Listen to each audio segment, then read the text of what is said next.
사람은 살면서 지위를 획득합니다. 자연적으로 주어지는 나이와 같은 요소도 있겠지만 대부분은 노력으로 얻어내지요. 하지만 노력이 온전히 자신의 것이었는지는 생각해 볼 필요가 있습니다. 그 안에는 본인이 변화하고자 하는 의지도 있었겠지만 이를 가능하게 하는 환경적 요소도 빼놓을 수 없다고 봅니다. 마이클 샌델 교수의 공정하다는 착각이라는 책이 있는데요. 책에서는 학벌로 대표되는 능력에 많은 의미를 부여하는 사회적 흐름은 평등한 사회를 만드는데 독이 될 수 있다고 경고합니다. 저는 이러한 샌델 교수의 견해에 동의합니다. 한 번 획득한 지위는 쉽게 변하지 않습니다. 그러므로 사람이 어떤 문턱을 넘게 되면 그 이후에는 지위가 나를 끌어주는 역할을 합니다. 문턱 앞에서 최선을 다해야 하는 이유가 바로 이것이지요.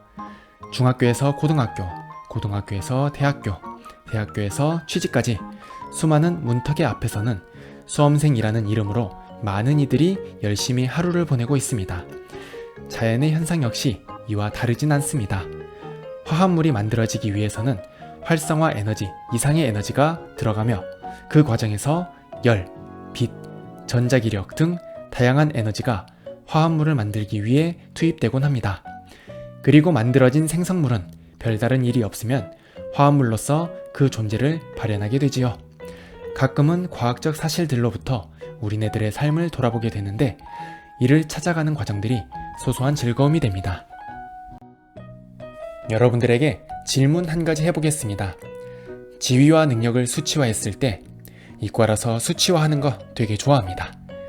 다시 말해 지위값과 능력값이라는 게 있을 때 두 값은 같을까요? 다를까요? 아마 둘 다 답이 될 것입니다. 정답을 얻기 위한 질문이라기보다는 생각하기 위한 질문이라고 보시면 돼요. 구체적으로 접근해보죠. 저는 학교에서 일하고 있습니다. 그러면 소위 선생님이라고 불리는 학교 직원들이 수업 능력과 행정 능력이 같을까요? 선생님이라고 하는 지위, 수업과 행정이라고 하는 능력, 둘을 비교해 본다면 같지 않다는 생각이 드실 겁니다. 한 가지 더, 작년의 저와 올해의 저는 두 능력이 같을까요? 같아도 문제고 달라도, 특히 떨어지면 더 문제겠지요. 그래서인지 지위와 능력은 동등한 가치를 갖는가라는 질문에는 그렇지 않은 경우가 훨씬 많다라는 제 자신의 답으로 가름할 수 있을 것 같습니다.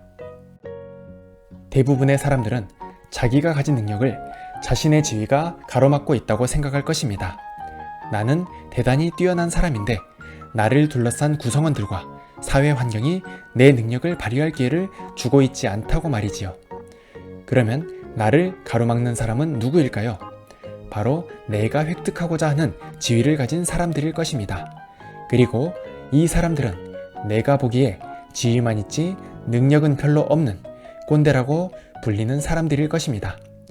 앞에서도 이야기했듯이 지위를 갖기 직전에 사람은 최선의 노력을 하고 있기 때문에 이러한 시각은 어느 정도 사실이라고 생각합니다. 지위가 주어지는 소위 별의 순간이라고 불리는 시점은 자주 오지 않습니다. 그리고 그 순간 이후로 시간, 지위의 그래프는 불연속적이지요. 기울기는 비슷할지 모르나 좌우 극값은 달라지는 상황이 별의 순간이 아닐까 싶네요. 누구에게는 합격을, 누구에게는 재도전의 기회를 주는 시험이라고 하는 상황이 여러분들이 앞으로 맞이해야 할 별의 순간인 것 같습니다. 하지만 여러분들은 꾸준히 노력하고 있으므로 시간 노력의 그래프는 연속적일 것입니다.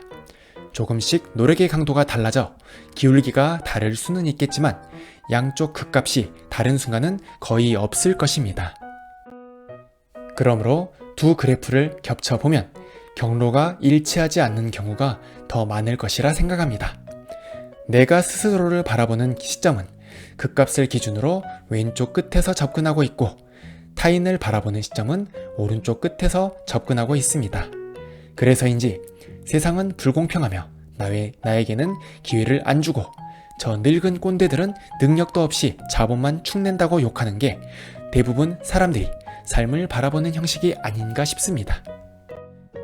좋은 사회란 시간, 지위의 그래프에서 불연속 값의 시간적 간격이 작은 사회라고 생각합니다. 자신의 능력을 검증할 기회, 이를 통해 자기 지위를 변화시킬 기회가 많은 사회이지요. 지위보다 능력이 많은 사람에게는 승진을, 능력이 떨어지는 사람은 도태시킨 후 재도전의 기회를 자주 주어야겠지요. 그래서 시간 능력 그래프와 점점 일치되도록 시스템이 만들어져야 한다고 봅니다. 능력을 검증하기 위해 소요되는 사회적 비용도 생각해 볼 문제겠지만, 자신의 능력을 검증하기 위해 노력하는 사람들이 많아질수록, 그리고 그 노력의 방향이 다양할수록 역동적인 사회가 되지 않을까 하는 생각을 합니다. 능력에 많은 의미를 부여하고자 한다면 그 능력을 검증하는데 많은 비용을 지불해야겠지요. 어제보단 더 많은 능력으로 더 높은 지위를 획득하는 그런 여러분들이 되길 바라겠습니다. 여기까지 들어주셔서 감사합니다.